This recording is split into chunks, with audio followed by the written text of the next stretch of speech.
4, not 3,034.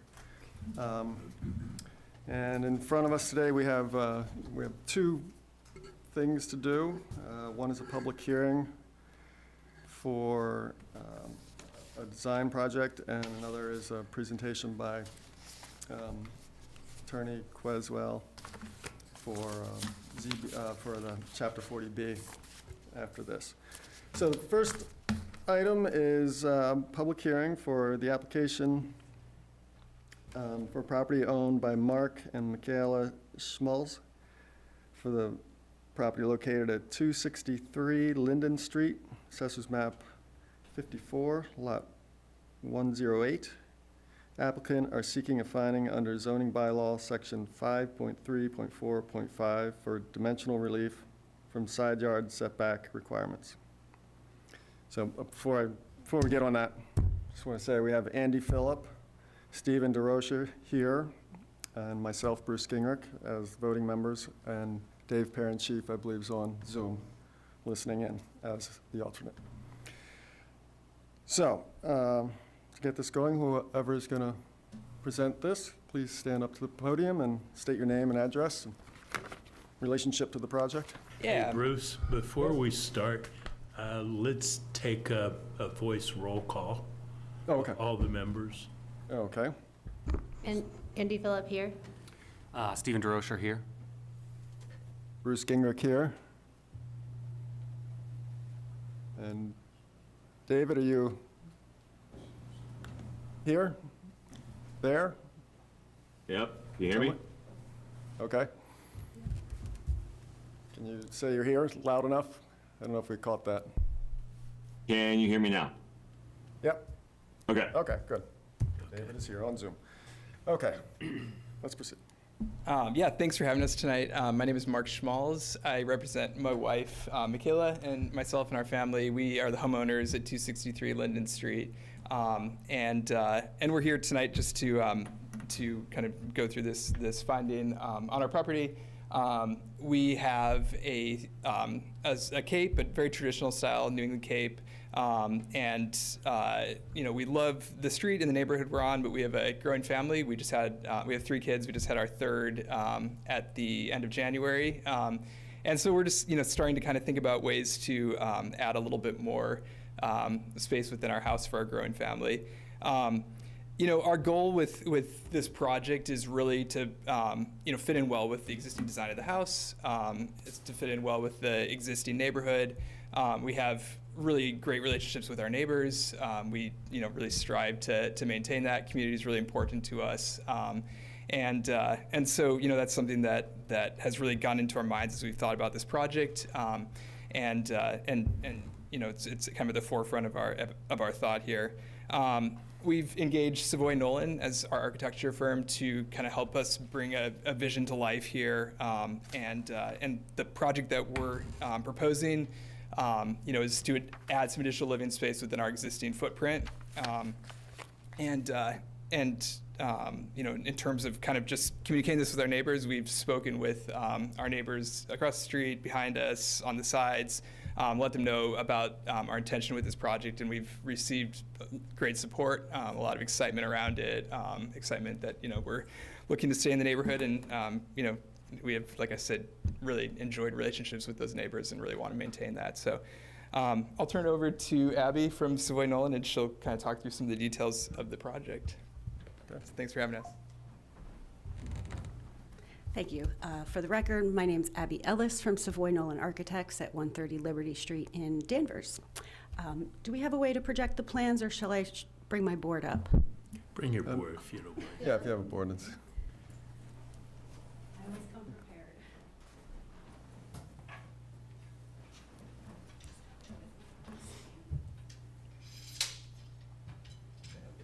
I want to set it right in front of your podium there.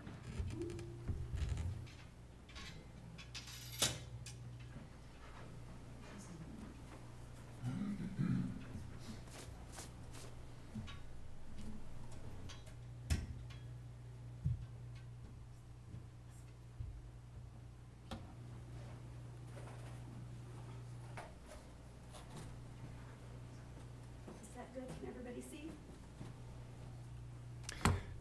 if I'm looking at the picture on the screen, there's one. If you move it to your right, that'll get it out of that little sub-picture. Yeah, there you go. Then face it this way. Okay. I'll just adjust those. Go.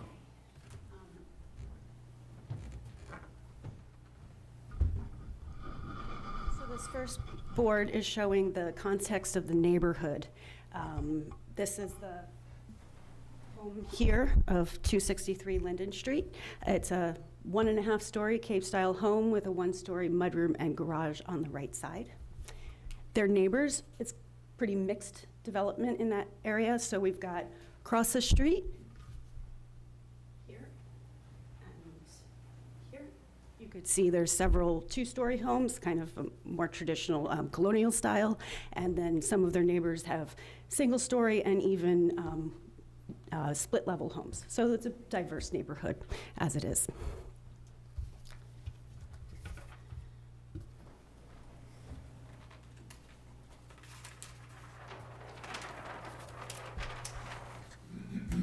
This sheet is the existing site plan.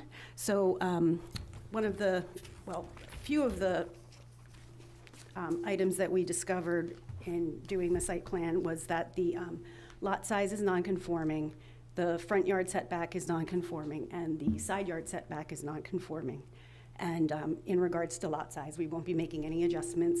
Front yard setback, we're not making any substantial changes in that department, but it's the side yard setback where we're looking to do a lateral and vertical extension in the garage area.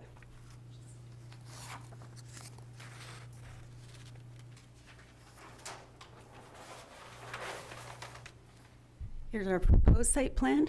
So what we're proposing to do is extend the front of the garage approximately 4 feet towards the street and to build a second-story addition above that square footage, as well as a connector above the mudroom to connect it all back to the existing second-floor bedrooms on the back of the house. And just want to point out that the encroachment with the extension towards the front won't be bearing any more closely to the side yard as it currently is, which is 9.7 feet where 15 feet is required. What's the distance from the face of that to the road? Is that a dimension there? Yes. So From the property line to the, so the face Yeah. of the new garage is going to be 37.5. okay. The existing is 24.6 to the front of the home, and 25 is required, so that's 7. Okay.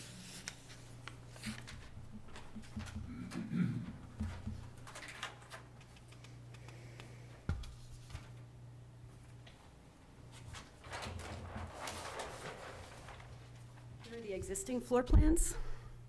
We have living, dining, kitchen, mudroom, garage, a screened patio area, and an office on the first floor. On the second floor, we have 2 small bedrooms, a shared bath, and a larger bedroom here. And as Mark has mentioned, his family has grown and they'd like to add an additional bedroom. I do want to note that the house is on septic, and we've confirmed with the health department that the septic system that exists will support an additional bedroom. So the proposal is to do some kitchen expansion, which is not really related to our conversation here, but just to walk you through the plans. We're going to enlarge the kitchen. We're going to make a direct connection between the garage and the mudroom. And then with this extension of 4 feet towards the front of the existing garage, that enables some space for, you know, kids' bikes and snowmobiles and Snowmobiles? snowmobiles, snow removers. So on the second floor, we're going to maintain the 2 bedrooms on the left with the primary bathroom. We're going to open up what was the 3rd bedroom and make that kind of a study or a loft space for the family to use as a group. And then we'll be adding an additional bedroom over what is going to be the kitchen and mudroom space down below, and a primary bedroom with a closet and a separate bath for the parents.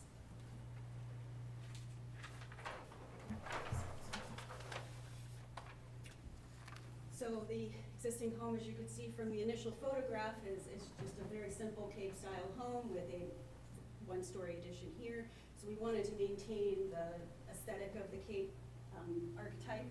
And so what we've done is we created a roof line with some shed dormers to give a little bit more living space up above the footprint, as shown here. The height is going to be roughly 1 foot taller than what the ridge currently is.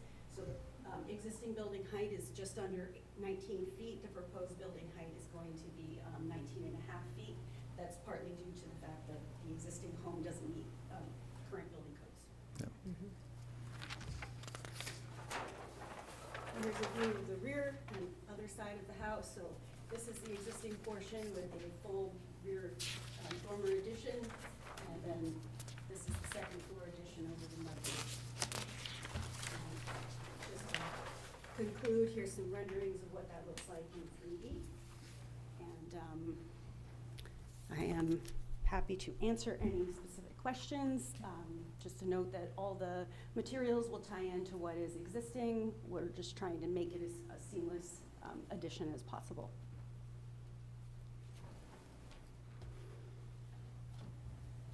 So I note that I saw on the back, there was a screen enclosure, that's going to be removed. That's correct. I So it's forgot kind to of like mention that. you're lessening the Yes. lot coverage in a way by taking that away. I think the lot coverage would be similar because currently the screen enclosure is on top of an existing patio, and that patio will remain. Yeah. So we're really not affecting the overall lot coverage. Well, We're it's just a- taking it's a the roof roofed- off. It's a roofed element, That's so. true, yeah. yes. I mean, you are adding 4 feet on the front and a little bit of the covered roof at the space between the garage and the house. Right, So exactly. It's pretty similar. it's almost the same, Overall. yeah. Okay, so that's not changing.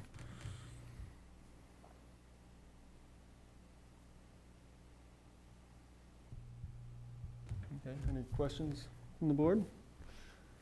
No, any concerns? Not from I. David?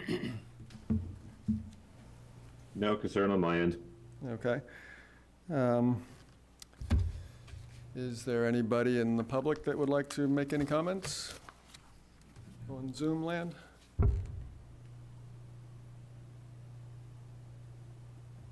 5 seconds. Okay. So I don't have any further concerns about it. It seems like it's you're pretty much going straight up. You're not pushing out too far anywhere, and you're not overwhelming the existing house. And it does, I drove down the road today, and it does kind of blend in well with other structures in that neighborhood. So if we have no other questions, motion to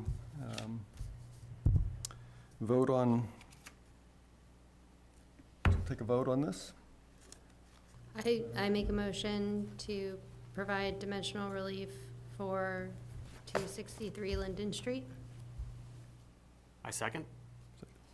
Okay. So that,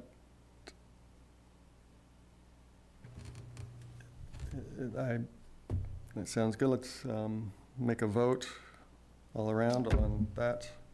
Andy Phillip, aye. That will be, okay. Stephen DeRocher, aye. And Bruce Gingrich, aye. All right, so we have 20 days to write the decision. And then, 14 days to write the decision. And then after that's submitted to the town, you have 20 days for any appeals process, and once that's cleared, you'll be able to get a building permit and get going. And that's it for that. All right, you bet. Thanks. Keep messing up with it. Motion. Okay.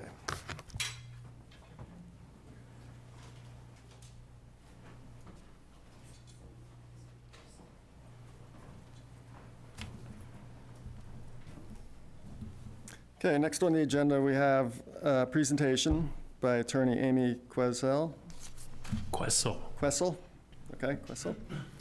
representing Town Council KP Law, PC, Boston, Massachusetts.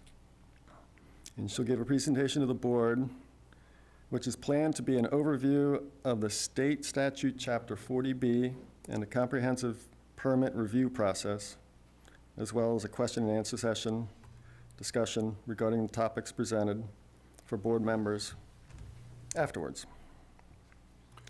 So we're anxious to learn about this. How are you? Good. Thank you How are for you? having me. Amy Questle, Town Council. Do we have a? Would you like me to share the presentation Sure, up on the if screen? you and- could, and yeah, so- that Yep, would be great. Oh, yeah. Absolutely. That would help. Me and everyone else, I think.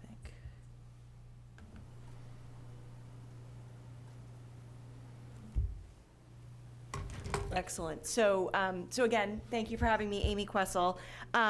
If you have questions, you can just ask, or you can wait till the end, whatever you would prefer.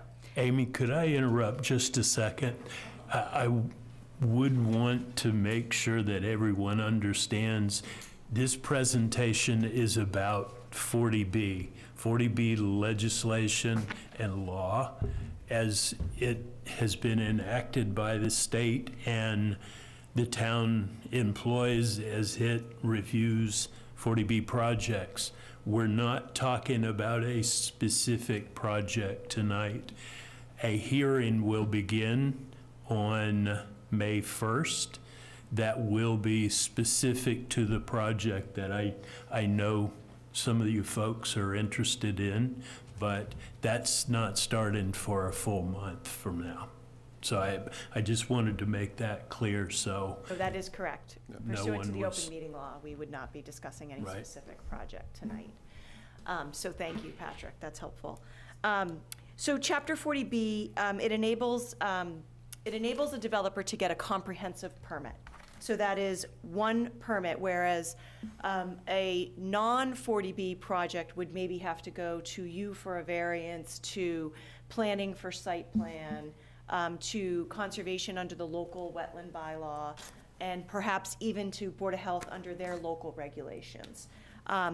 And what the comprehensive permit allows is it takes the zoning board of appeals, you step into the shoes of all of the other local boards.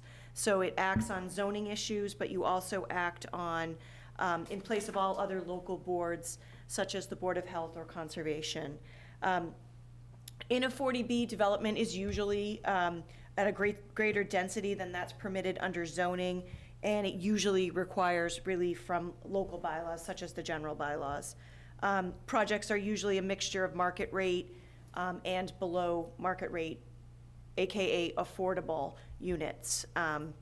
So under 40B, it's Chapter 40B, sections 20 through 23, it subsumes and overrides all other local permits. It does not override state permits. So an applicant for a 40B still has to get a Title V permit. They still have to get a Wetlands Protection Act permit. They still have to get a NIPDES permit, MIPA review, things like that. They still have to get, they cannot get relief from the zoning board for that. So for proper planning for 40Bs, it's recommended that you update your local ZBA regulations. Only local regulations that are in effect on the date the application is filed may be applied to the project. You want to include a provision for consultant fees, and the filing fee has to be comparable to fees for similar land use applications. You should engage in comprehensive planning. You want to have an approved affordable housing production plan, which you do. Hamilton's housing production plan was approved in 2020, so it expires in 2025. A master plan, open space plan. And the reason for that is, on the next slide, you'll find consistent with local needs. This consistent with local needs is a very important phrase in 40B. It's used for several different purposes. A municipality is guaranteed consistent with local needs if it meets certain thresholds relating to housing units and housing production. The most common are 10% of your housing units are affordable. Right now, Hamilton's at 5.67. If you have low or moderate income housing that occupies 1.5 of the municipality's land area, that is called the general land area minimum, the GLAM. That is a formula that's very hard to achieve. I can tell you that. We've tried, and it's hard. Municipality is certified as being in compliance with a housing production plan, which your community qualifies for. And those are referred to as safe harbors. So if your town is in, thank you. If your town is in safe harbor, that means that your municipality is consistent with local needs, and that means that you can deny a comprehensive permit. However, you could also, even if you're in safe harbor, you can grant it with conditions, and that decision is final to the applicant. So the applicant cannot appeal your decision with conditions if you decide to go down that road. If a municipality is not consistent with local needs, it means that the applicant has the right to appeal to the Housing Appeals Committee, which we refer to as HAC, H-A-C. We'll discuss that later on in the presentation. The ZBA in a city or town that is consistent with local needs can still hear the application and grant a comprehensive permit. To begin with a 40B application or a comprehensive permit, the developer cannot apply to your board unless they have a project eligibility letter, which is called the PEL. It has 3 jurisdictional requirements to it. They have to be a public agency, a nonprofit, or a limited dividend organization. They have to be fundable by a subsidizing agency under a low or moderate income housing program, and they have to have site control. So once the project eligibility letter is issued, those 3 items are per se, those are checked off, they qualify. So the contents of the applicant to the subsidizing agency, they supply an application to the subsidizing agency. There is a notice to the chief executive, which in a town is the select board.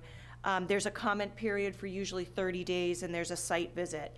A project eligibility letter is not appealable, and it's really conclusive as to jurisdictional requirements.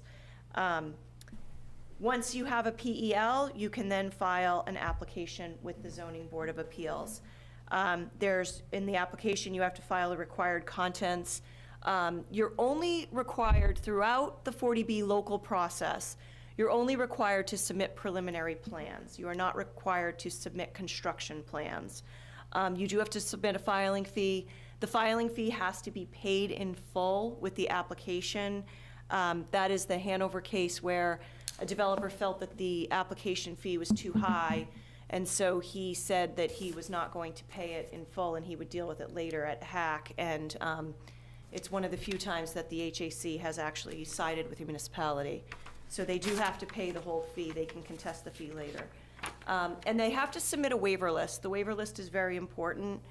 The waiver list is a list of everything they need relief from. So that's something that your board needs to know.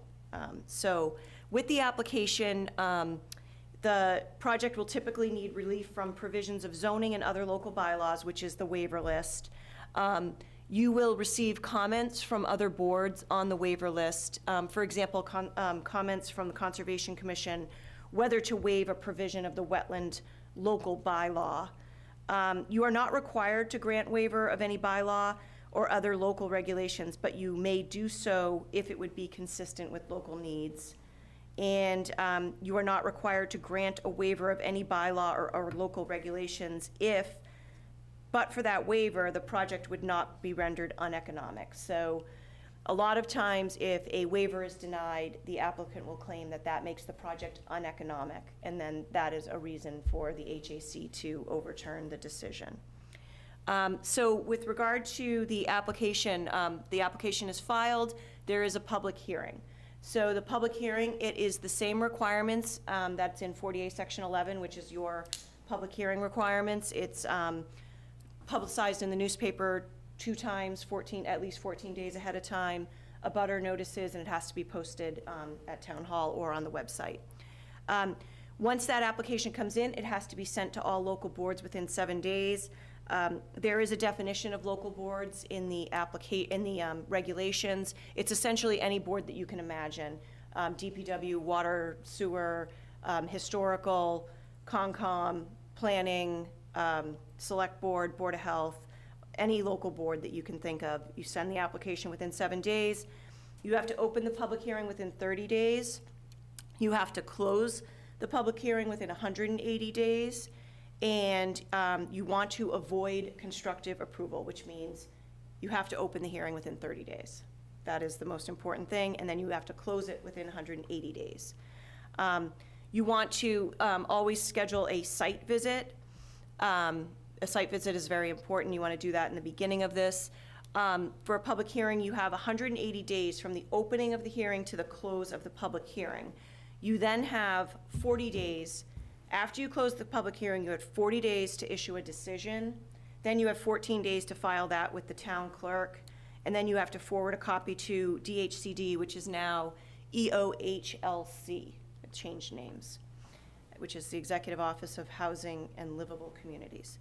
And all of these time periods can be mutually extended, provided that the applicant agrees to extend it. They need to be extended in writing, and a copy needs to be forwarded to the town clerk. The next issue here is outside consultants. Outside consultants are very important. These 40B projects come in, they're usually much larger than any other projects that we've seen, and so you really want to have a peer review consultant on board. The ZBA, you are empowered to require the payment for third-party consultant reviews for any aspect of the project that the board believes is relevant, other than legal services. So unfortunately, you can't have the applicant pay for legal services. But they can, but any engineer that you hire, architect or engineering review, architectural review, traffic review, things like that. The peer reviews and comments on the peer reviewer will review and comment on the applicant's submittal.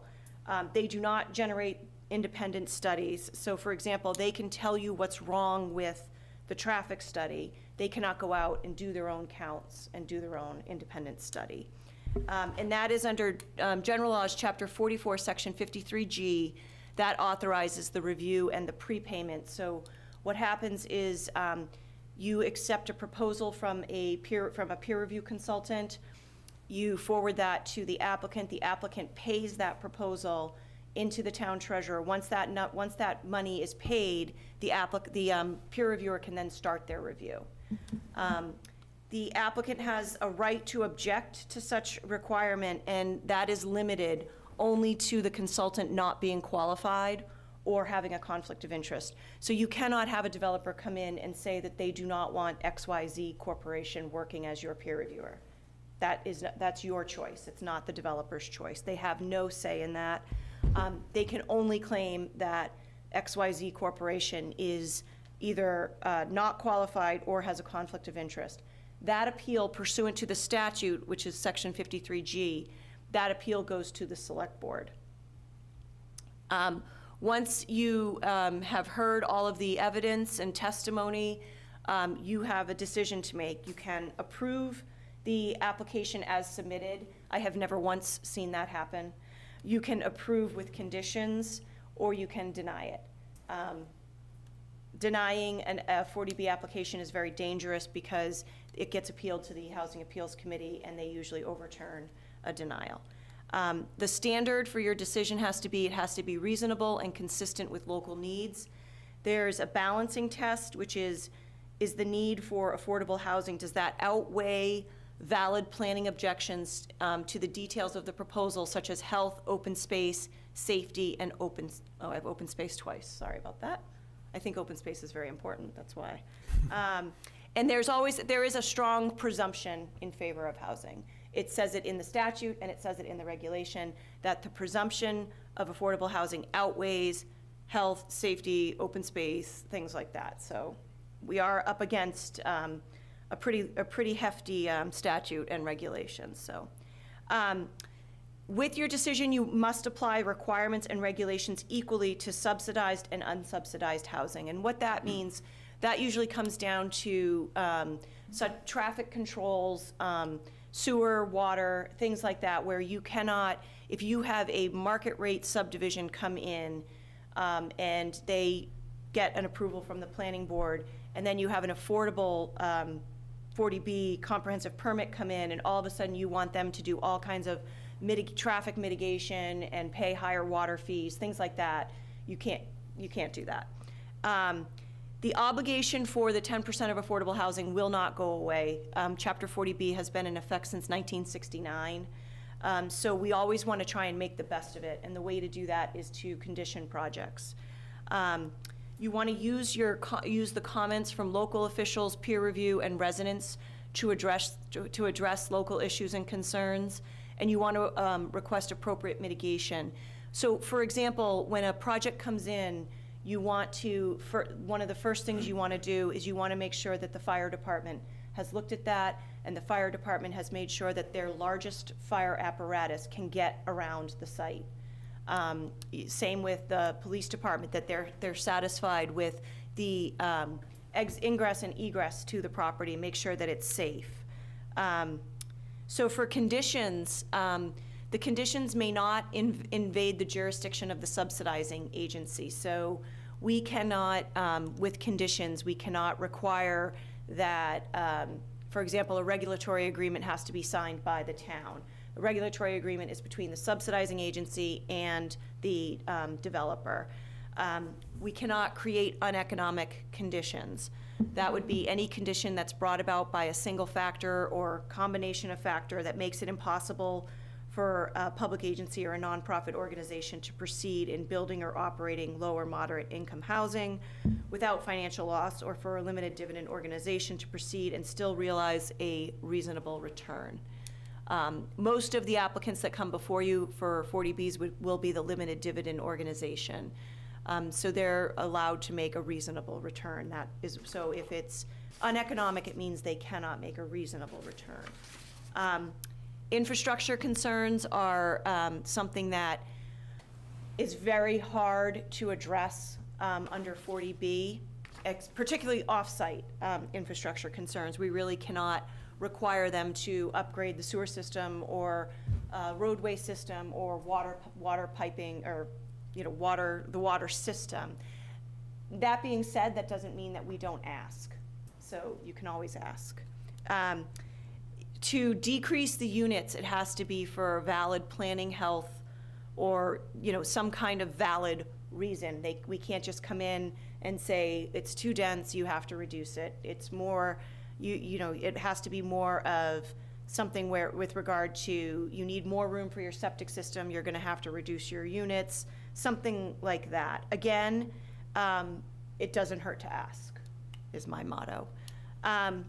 The next slide, for appeals, the applicant can appeal a denial or conditions to the Housing Appeals Committee, and other aggrieved parties can appeal under 48 Section 17, which is Superior Court or Land Court.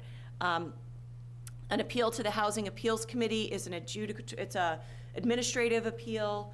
It starts with a conference of council. We meet. They usually encourage a mediation. They have about 12 mediators that you can choose from. If it gets resolved at mediation, it usually gets remanded back to the board. If it doesn't, then we go to a hearing at the HAC, which is an adjudicatory hearing, and the HAC is extremely developer-friendly. So it's a tough road to go down. The next slide is a modification. So once a decision is made, the applicant decides that they are not going to appeal it, they are satisfied with it, they go down and they start, they can be at any stage of their development, they can even have, they could have completed the development, but they decide they need to modify the plans. If they decide they need to modify the plans, there is they submit a notice in writing to this board, and this board then has 20 days to determine if that modification is insubstantial or substantial. If it is insubstantial, it is approved automatically by this board. If it is insubstantial, you have to give if it's substantial, you give written notice to the board, to the developer, and the process starts again. So you then have to open the hearing. You have 180 days. You then have 40 days. So There are examples of what is substantial and what's insubstantial in the regulations. Increasing the number of units by over 10%, for example, is substantial. Changing the design of the buildings is substantial. Reduction of certain amount of open space could be substantial. So I guess what I'm saying here is that even though you think that the project might be complete, they can always come back, and that is in the regulations that they are allowed to come back. And so that is my presentation on 40B. I don't know if you guys have any questions or comments.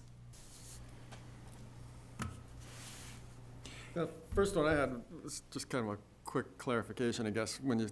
In the beginning, you talked about affordable housing. What is affordable housing? So affordable housing is Creates that. affordable housing is housing that is for income levels of 80% AMI or lower. So your area median income and whatever 80% of the AMI for this area is, it's 80%, so somebody has to make 80% or less. And an applicant, the developer, has the option to come in and present to you a project that is either 80% AMI, 60% AMI, or 50% AMI. I've only done 2 40B projects, and there's really only 3 of us at my firm that does 40Bs, so I do quite a few of them. And I've only done 2 that are not 80%. One was a 12-unit Habitat for Humanity, and that was at 60%. And another one was a mix of 80 and 60%.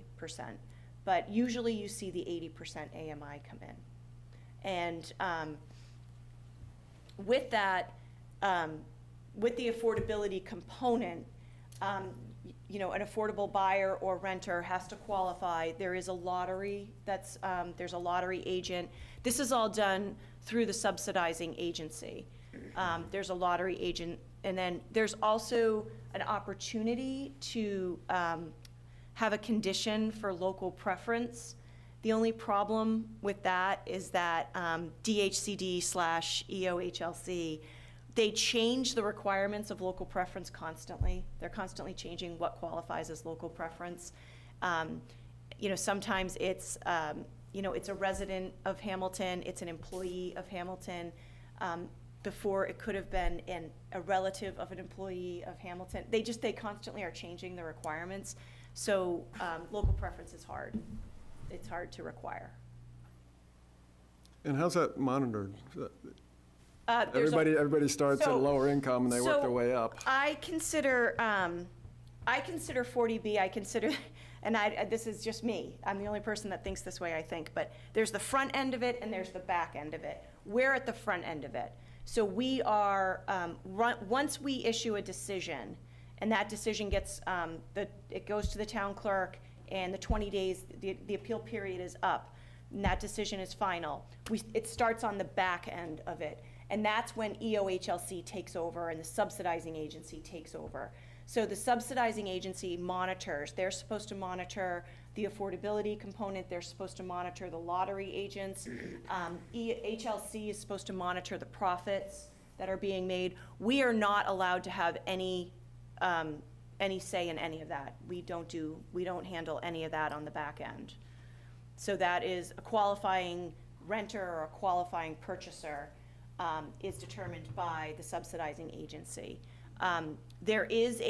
So if we are talking about a market rate, or we're talking about a for sale project, and a unit is going to be sold as an affordable unit, it is sold with a deed restriction on it. So if it gets sold again, it has to be to another affordable purchaser.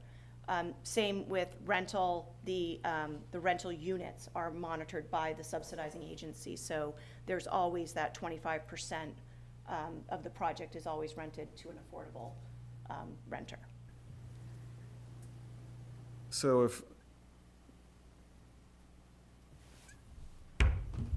as far as affordability, we don't look at the town in general and say, okay, you know, we have 200 houses here that are, the incomes of the people who own those houses are lower. It has to be a No, subsidized It has to be, program. it has to be a unit that qualifies for the subsidizing housing inventory, which is the SHI. And to qualify, you have to have a deed restriction. Okay.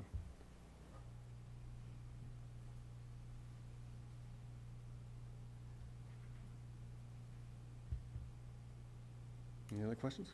There's a question over here. Well, I just wanted to know, is it possible to get a copy of this PowerPoint presentation? I think it's on the website. It is, Yeah. yeah. Thanks. Just ignore that I did open space twice on that one slide. No, we're not. I No, know. I'm looking at that closely. Bruce, can we So- ask questions?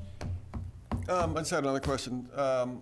So, in your experience, do you have any examples of projects that have been denied and they've actually maintained their, Oh, no, not at all, no. No? I have an example of a denial.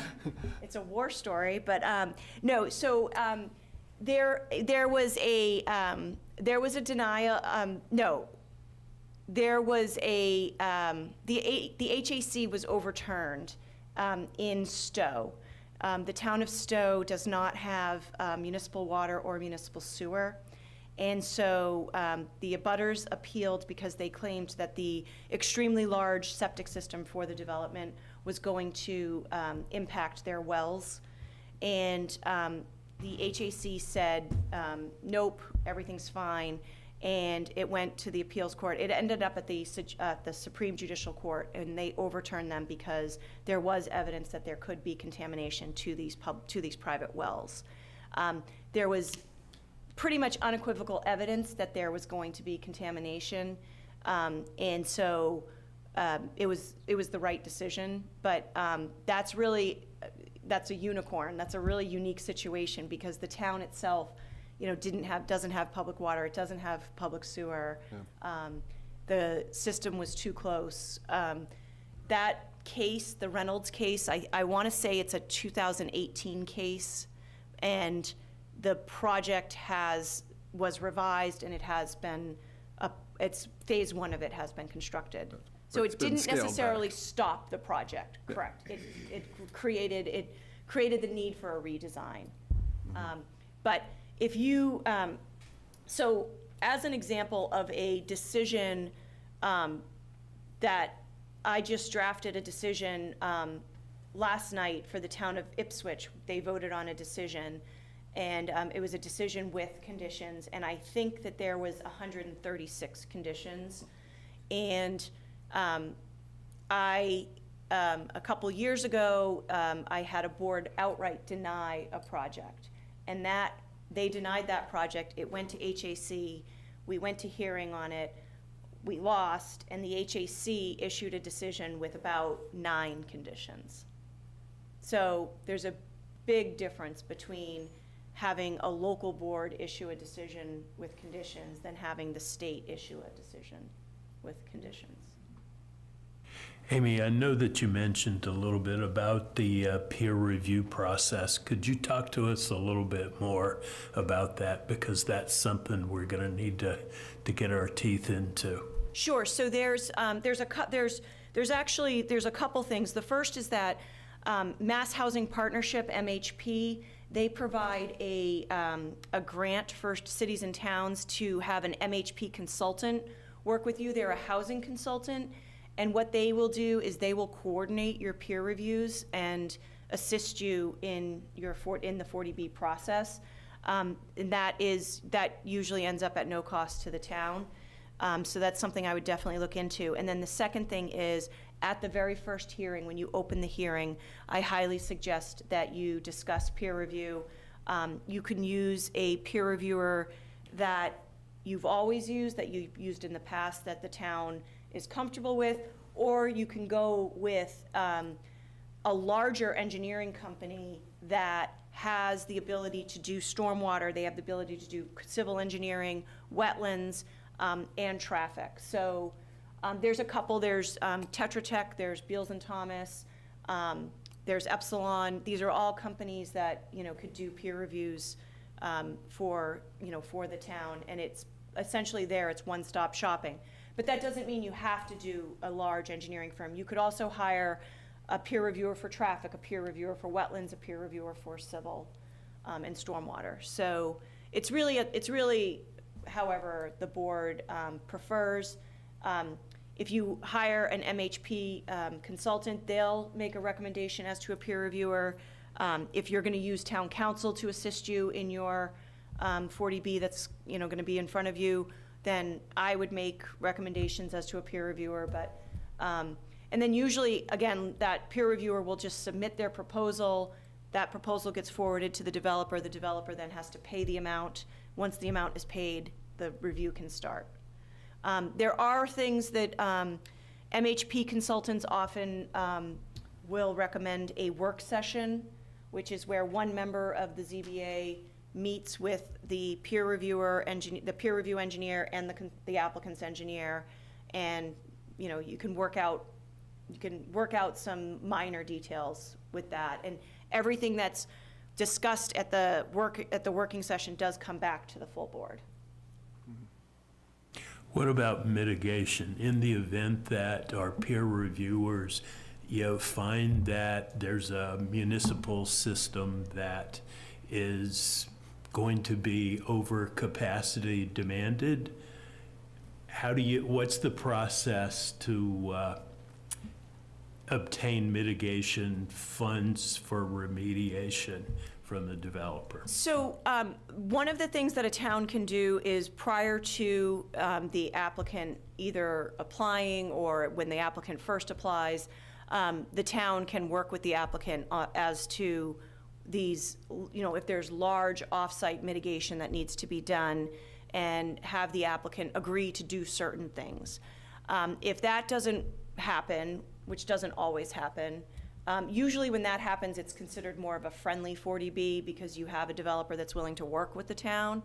But if that doesn't happen, your peer review report has to specifically state that this development will create, for example, will create this intersection to go from an LOS from C to F. And therefore, you have backup to be able to say, we need mitigation at this intersection. One of the problems that we have are most of the really bad intersections are usually on state roads, and so then we have to involve DOT, which is never successful. So, but yes, that you have to. The best way is for the peer reviewers to identify the problem and then what the mitigation would be. One of the difficulties that 40Bs, in my experience, sometimes have is separating ZBA from Board of Health involvement, given the fact that we're a septic community without sanitary sewer systems. What's your experience and advice relative to that? So the local regulations can be waived, and they usually are waived because local regulations, for Board of Health, local regulations are usually in excess of Title V. So for example, if Title V has a 100-foot setback between a septic system, an SAS, and the wetlands, a local regulation could have 150 feet setback. So those could be waived. Title V cannot be waived. So therefore, if they're looking for anything with Title V, they have to deal with the Board of Health. The other thing is that obviously, if the septic system for the development is over 10,000 gallons per day, then they get kicked up into they're basically providing their own wastewater treatment plant, and that's under 314 CMR 5, and so that's the state. So nobody looks at that in town. And so if that's the case, we can't even consider that, because that's that only the state can permit a wastewater treatment plant. Great. Thank you. So the mitigations for during the process and the design process and make sure everything comes together well. There's a lot of give and take.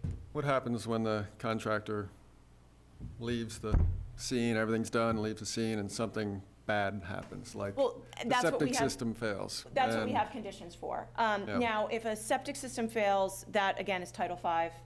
That's the Board of Health. The Board of Health would have to deal with that. Again, if it's a wastewater treatment plant under 314 CMR 5, those are highly regulated by Mass DEP. So those are sometimes beneficial because they're so highly regulated. So. Is there anything, like, in the conditions, you can't kind of set aside monies to repair something that's, No, that wouldn't be, because that's an unknown, Yeah. that's an unknown mitigation. yeah.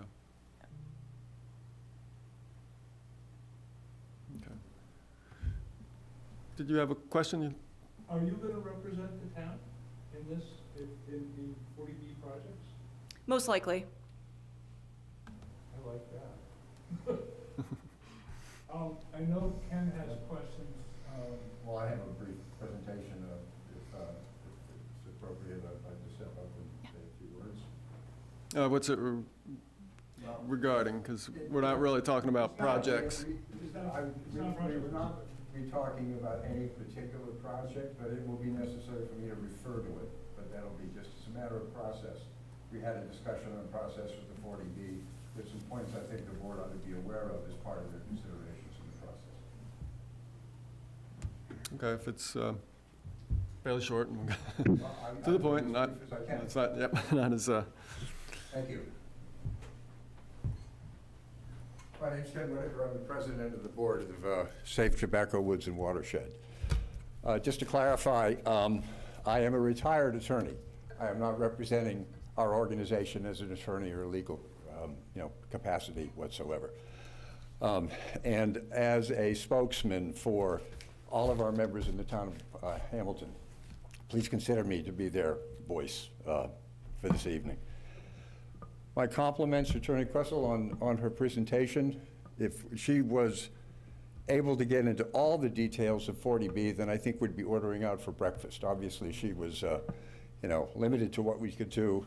I wanted to point out a couple of things where you brought up the idea of denial and process, and this is where it's together. And there is a component part of these regulations that I think this board needs to be aware of. And if I say something wrong, Attorney, please let me know, but I want to call your attention to a provision in the regulations that allows this board to deny a project very early on when certain conditions are not met. And I can see that that would be advantageous to you at a personal level if you can deny this project and not have to put in many months of review, because I presume some of you are aware of what the planning board went through on this particular project. You could be in for a long ride.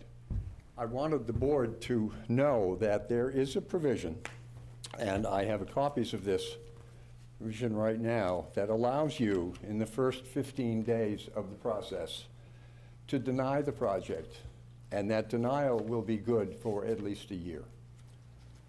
Removing, saving you from this provision. So I wanted to make sure that the board was very aware of that, and if I do say something wrong legally, I would ask you to correct me, but I have copies here, 2 provisions in the regulations. If I was in court, I'd say, may I approach, but I don't think it's necessarily here. Call your attention, 740 CMR 56.031. Says here, decision of the board for a comprehensive permit, which is what you're going to be asked to do soon enough, starting in May 1st, a denial of that shall be upheld, I've underlined the appropriate points here, shall be upheld if one or more of the following conditions has been met as of the date of the project's application. And if you go down to the bottom, point E, it says, a related application has previously been received as set forth below. I don't think there's any question that the project that is going to be presented before you on May 1st is essentially the same project that was denied and is in appeal in the courts right now. That being said, if you go down to the next point, which is, which I've also included as well, and I'll read this. For the purposes of this statute, a related application shall mean that less than 12 months have been elapsed between the date of the application for the comprehensive permit and any one of the following. So if that occurs when the application comes in any one of the following, you have the right to deny and have that denial upheld for 12 months. And that one is point C, excuse me, yes, point C, the date of final disposition of such an application. Of application, including all appeals. The previous project is now under appeal. It's in the courts. I checked this morning on the docket. The appeal has been stayed, and I want to read this. Parties of the application hereby report that accordingly, the parties move this court to extend this stay, so it's still active in litigation, it's still on the docket. The action pending the outcome of an alternative permitting process. That's what you're going to be doing, or have a choice to do. Extending the stay will preserve the party and the court's resources and would be wasteful if the plaintiff is not satisfied with the outcome of the alternative permitting, i.e. the 40B application. The parties anticipate requesting the court restore the case and the appeal continue. So in other words, May 1st, you're going to hear an appeal or an application for a project that's under appeal someplace else.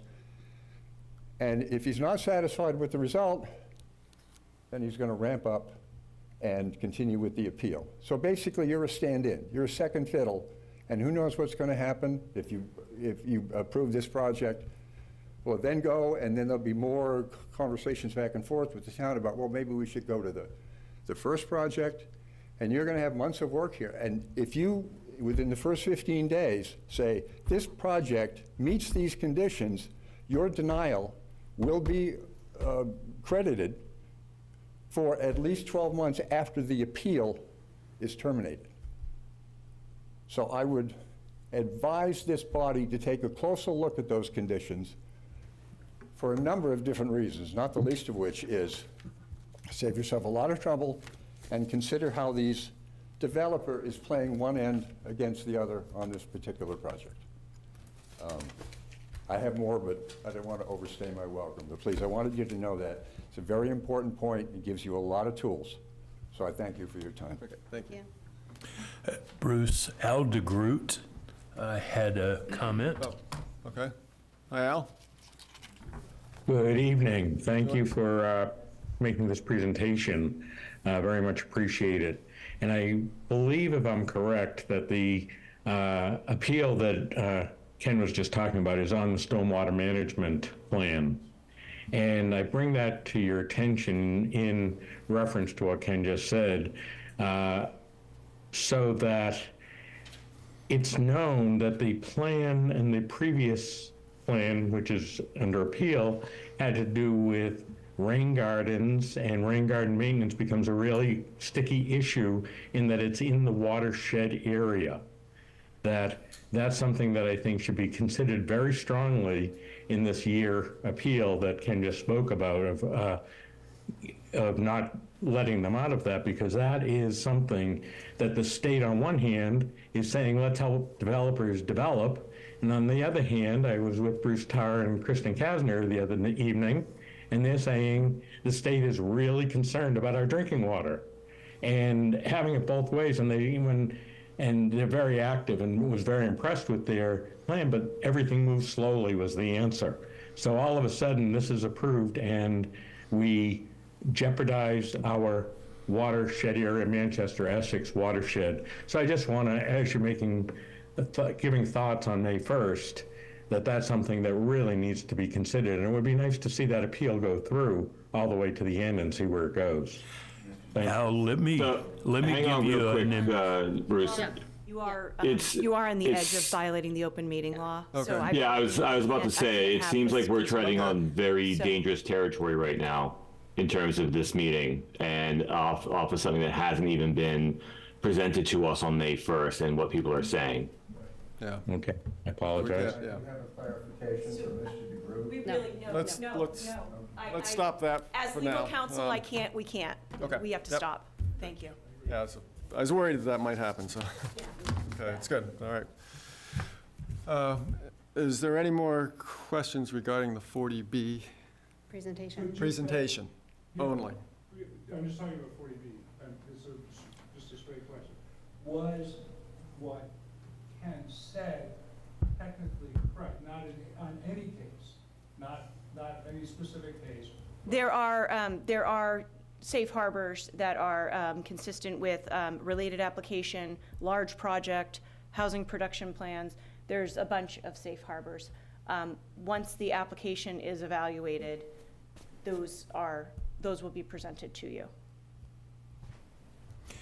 One of the important points that Attorney Questle made to us this evening was that we have to continue to enforce state regulations. However, 40B applicants have the ability to request local regulations be waived. And our stormwater management regulations happen to be ours, a town regulation. So that's going to be one of those areas that I fully expect most 40B applicants would ask to be waived.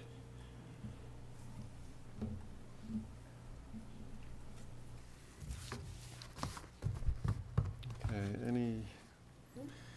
any further questions? Not for mine. Okay, I think we all have our homework to do, learn about 40B. So thank you for that presentation. It's very enlightening. We'll Yes. study that one further for the next month or so, 3 weeks, yes. and on. Thank you. Okay, So- thank you. Appreciate Thank you, it. Attorney Thanks a Kessler. lot. Thank you. Okay. Last thing we have is the meeting minutes from March 6th. So March 6th? Yes. And I actually don't have a copy of them. Do I? I don't have that copy with me. Anybody have I have it in my email. a, you have it in your email? Okay. That doesn't help you.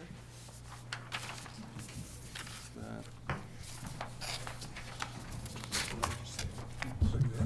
Oh, good. What he said. Yeah, Good, just the thank you. projects. I sort of note the projects that we talked about.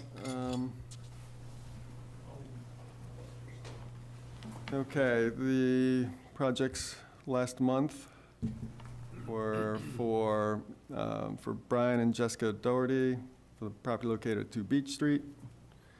They're seeking a finding under the zoning bylaw 5.3.4.5 for dimensional relief in order to reconstruct and extend a front porch with side stairs and extend front porch on a non-conforming lot and non-conforming structure.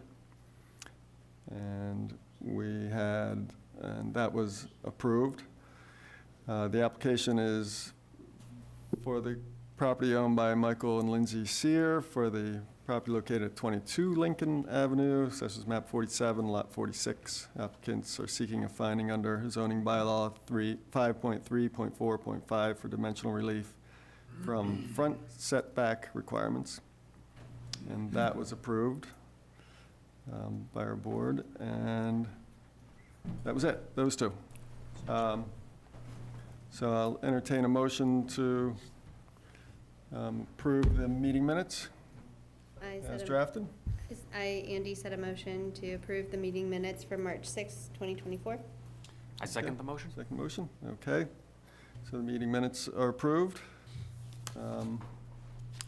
And that is it. The only thing I have to say is next month we are meeting at the library, starting there. And we have several projects on docket, so until then, everybody have a great month, and we'll see you next month. Thanks. Move to adjourn? I said a motion to adjourn. You'll want to take a roll call. Roll call? On the minutes. Okay. I, Andy Phillip, for meeting minutes approval. Stephen DeRocher, aye. Thank you. Bruce Gingrich, aye. That's so funny. And that's it. Move to close the meeting? I said a motion to close the meeting. I second the motion. Okay, meeting closed.